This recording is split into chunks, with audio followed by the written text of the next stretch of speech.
Dzina la Atate ndi la Mwana ndi la Mzimu Woyera. Amen.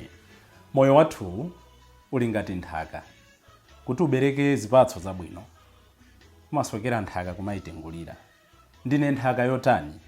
Ambuye sakunena kuti mbewu kuti ibereke zipatso imasokera nthaka yabwino.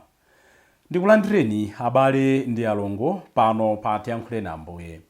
Lero ndi Loweruka pa 23 September chaka cha 2023. Ndi Loweruka la Mulungu wa 24 Pachaka. Lero mayi wathu Ecclesia timalemekeza Pius wa ku Pietrachena oyera. Amadziwikanso kwambiri ndi dzina lakuti Padre Pio. Iyeyu anabadwa mchaka cha 1887 ndipo anamwalira pa 23 September chaka cha 1968. Ndikuti titha kuona kuti awa ndi oyera atsopano apo mpano. Mwanzina timamva kuti Padre Pio Pius wa ku Pietrachena amalimbikitsa kwambiri sakramenti lakulapa. Anthu amathandizira kuti alandire sakramenti lakulapa. Amakhala ku chivumbululo nthawi yayitali kulapitsa anthu. Ndi uthenga kwa inu ansembe anzanga kuti tizikhala nayo nthawi yokhala pafupi ndi akhristu athu kuwathandiza moyo wauzimu. Komanso ndi uthenga kwa inu akhristu kuti muzikhala nayo mtima ofunitsitsa kulapa machimo anu. Padre Pio oyera azitithandiza kumakonda sakramenti lakulapa komanso kulandira Eucharistia tili ndi mtima oyera. Mawu oyamba kuchokera mkalata yoyamba ya Paulo yolembera Timoteyo mutu wa 6 ndime ya 13 kulekeza 16. Amene akutiwerengera mawu oyamba ndi Mayi Brenda Daction kuchokera ku St. Augustine Parish mu Diocese ya Mzuzu.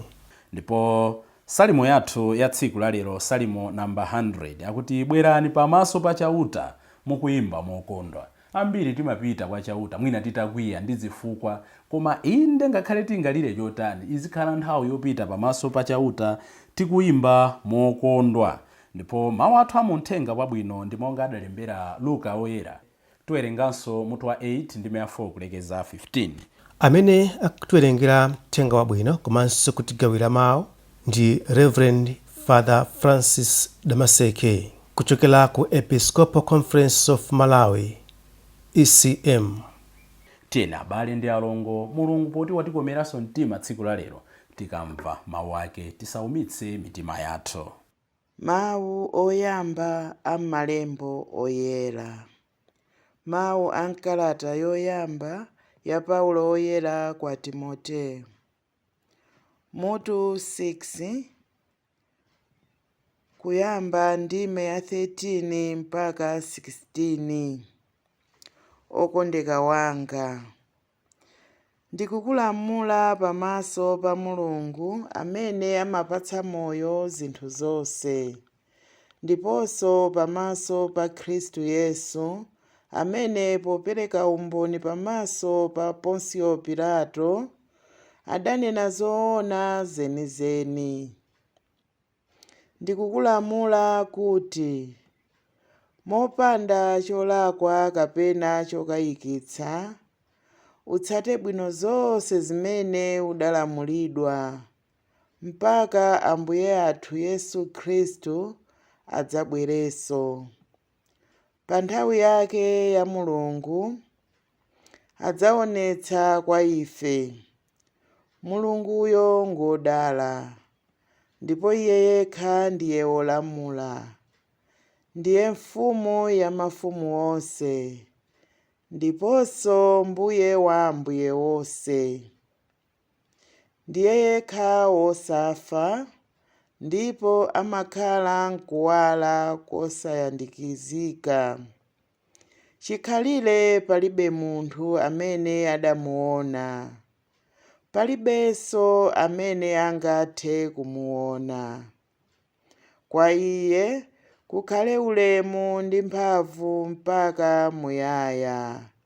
Amen. Mawu a Ambuye. Tithokoze Mulungu. Ambuye akhale nanu. Mawu amuthenga wabwino monga adalembera Luka oyera. Ulemu kwa inu Ambuye. Pa nthawi imeneyo anthu ambirimbiri ochokera ku midzi yonse adasonkhana kumene kudali Yesu. Tsono iye adawaphera fanizo adati, munthu wina adapita kukafesa mbewu. Akufesa choncho mbewu zina zidagwera njira, zidapondedwa, ndipo mbalame zidatolatola. Mbewu zina zidagwera pa nthaka ya thanthwe, zidamera, koma nkufota chifukwa zidasowa chinyontho. Mbewu zina zidagwera pa zitsamba za minga, zitsamba zopokula zidalanda chakudya cha mbewu zija. Koma mbewu zina zidagwera pa nthaka yabwino, zidakula ndi kubereka ngale, iliyonse idali ndi njere 10. Tsono Yesu adankhula mokweza mawu akuti, amene ali ndi makutu akumva amve. Mthenga wa Ambuye. Ulemu kwa inu Ambuye Yesu Khristu. Abale ndi alongo, mwa uneneri wa Pius wa ku Pietrachena oyera amene anali wa chipani cha Capuchin, amene tikunyadira kuti Padre Pio, ndimafuna ndiyambe ndi mawu amene Ambuye Yesuso amalizira mu Uthenga Wabwino. Amene ali ndi makutu akumva amve. Komatu paja ine kumawawa ndimonjezerako kuti adzimvere iye mwini. Ndikamba izi chifukwa chachani? Fanizo lililonse cholinga chake nkunena kuti tipeze phunziro kuseri kwa mawuko. Choncho pamene Ambuye akukamba za mbewu zogwera pa nthaka yosiyanasiyana, zina pa thanthwe, zina pa njira, zina pa nthaka yabwino, ndi fanizo limene kuseri kwakeko kuli phunziro la moyo wathu. Koma chimene chimativuta kuti ambiri tisasinthe, ndisasinthe inu musasinthe, nchonena kuti timamva mawu a Mulungu koma timamvera anthu ena. Amene ali ndi makutu amve, adzimvere iye mwini. Ineyo ngati wansembe, zaka zimene ndatumikirako zochepa, ndaonapo anthu akubwera, bambo munalalika bwino, lero bambo lero mwandigwira mtima. Indi ngati wansembe, humanly speaking, you start feeling good kuti okay, uthenga uja ukugwira ntchito. Koma pomadzafufuza udzamva kuti akuti walalika bwino chifukwa chonena umakamba za aneba awo, osati za iwo wayi. Ali ndi makutu koma sakumva akumvera anthu ena. How many times you've been in the church and the priest is preaching, the bishop is preaching, the deacon is preaching, and you are nodding head in agreement, yet you are not agreeing that you will change or that the word of God has challenged you. You are in agreement because they are talking of your husband, they are talking of your child, they are talking of your spouse. Ndikangati uthenga ukamalalikidwa timagwedezera mutu, osati kuti ife tagwidwa mtima koma akukamba za nzatu. Amene ali ndi makutu akumva adzimvere iye mwini. Kuti kumvako kutheke, tsopano tipange nthaka yabwino. Chimene chondisangalatsa ndi fanizo ili nchonena kuti ofesa kutanthauzira kuyimirira Mulungu sanakondere. Amangotenga mbewu zija nkumamwaza paliponse chipandepande ndewu yapamowa, samasankhayi. Mulungu wathu alibe tsankho.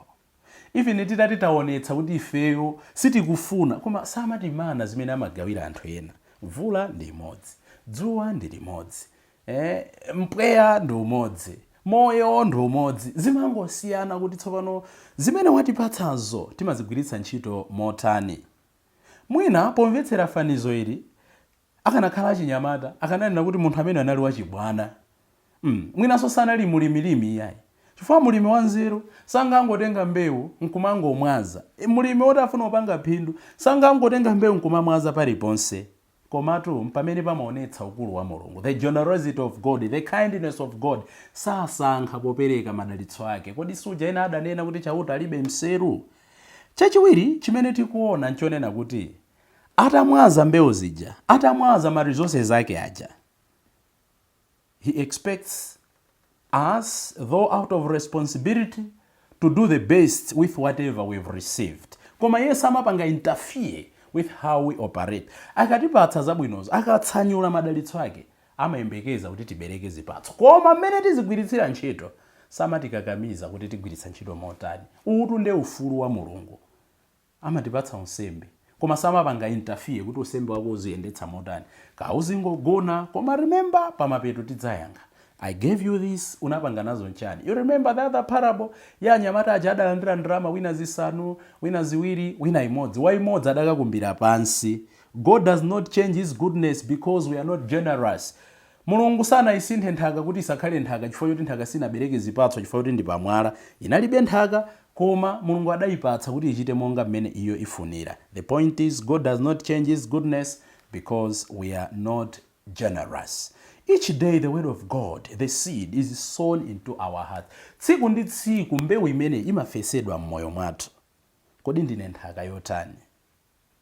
Pali zinthu mwina ziwiri kapena zitatu zimene tikuyenera tilingalire ngati tufuna tibereke zipatso. First, we must listen attentively and keep in mind and heart what we have heard till we discover the will of God. Kuti zitheke kuti tikhale nthaka yabwino, kuti tizibereka zipatso, kuti tikhale Khristu monga mmene Mulungu amafunira, tikhale ndi nthawi yomamvetsera mawu a Mulungu. Tili mwezi uno wa September, mwezi owerenga Bible. Tikamvetsera ndi chidwi, every day tizifunsa kuti cholinga cha Mulungu mmoyo mwanga ndi chani. Chachiwiri, we must guard against materialism, power, prestige, and all other engagements which neutralizes the effects of the word of God in our lives. Pali zinthu zina zimene zimapanga choke mawu a Mulungu mmoyo mwathu. Mtima ofuna kukhala nazo zambiri, mtima ofuna kutchuka, mtima ofuna udindo, mtima ofuna anthu andionere, mtima odzikundikira. Zonsezo we know kuti the human heart imakhala ndi ma desires ambiri, koma tizipanga guard against such things. Chifukwa imeneyo ndi mingazo zikuthandiza kuti mawu a Mulungu asabereke zipatso. It's very easy to congregate and listen to the word of God, but it takes courage and perseverance to love, to do justice.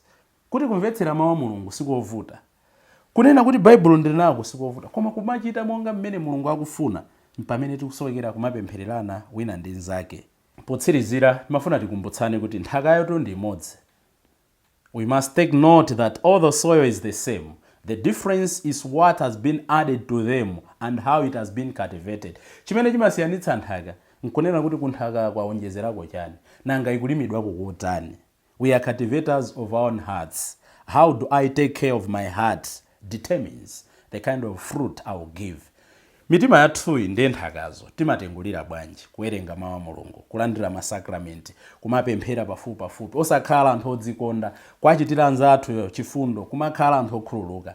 Tikatero ndiye kuti tikutengulira nthaka ya mitima mwathu. Komabe tisatayiretu mtima, titadziwa kuti ndine nthaka yotani. Mbewu ndalandira, koma mwina nthaka yanga ndiyowuma. We find comfort though in the fact that Jesus is at work in our life. Life can come from the dry, hard, pressed soil.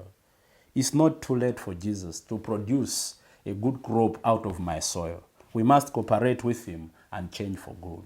Obwino tikunena kuti wachauta ngonena kuti amatha kusandutsa chinthaka choyipacho kukhala nthaka yabwino. Mulunguyo akanagwira ntchito mwa ife. Mulungu amagwira ntchito mwa ife. Mulungu adzakhala kugwira ntchito mwa ife. Titsegule mitima yathu. Tilolere kusinthidwa kuti nthaka yathuyo iyambe kubereka zipatso. Zipatso zake zokhalitsa. Ndinu nthaka yotani?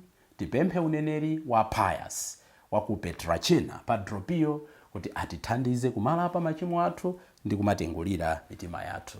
Dzina la Atate ndi la Mwana ndi la Mzimu Woyera. Amen.